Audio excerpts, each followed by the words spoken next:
Hi! Maine State Police say a pile-up on I-95 in Penobscot County Tuesday morning involved about 30 cars. The chain reaction crashed injured multiple people, closed northbound lanes and stranded several hundred drivers as emergency crews responded to the scene near mile 174. A live flight helicopter transported one person with a serious injury to a Bangor hospital, police said. Maine State Police say no one was killed after dozens of vehicles collided on Interstate 95 west of Bangor. Maine State Police spokesman Steve McCausland says multiple ambulances and a medical helicopter have been dispatched to the scene in Carmel, Maine.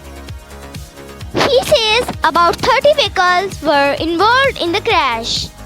Tuesday morning, initially it was reported that up to 60 vehicles were involved. The northbound lanes of the interstate were closed.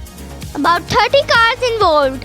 Multiple injuries in I-95 crash in Carmel. The northbound lanes will likely be closed for most of the day, according to the police.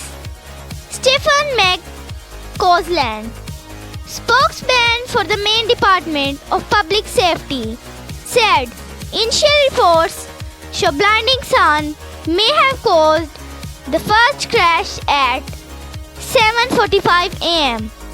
Several other vehicles then collided in a chain reaction. McCausland said the interstate will likely be closed until at least noon and drivers should see alternate routes. Traffic is being diverted off the highway at exit 167. It's also possible that the interstate was coated in a thin layer of ice. The temperature was near zero and a light snow shower moved through the area shortly before the crash. However, Maine State Police say no one was killed after dozens of vehicles collided. Please subscribe my channel. Stay tuned. Take care.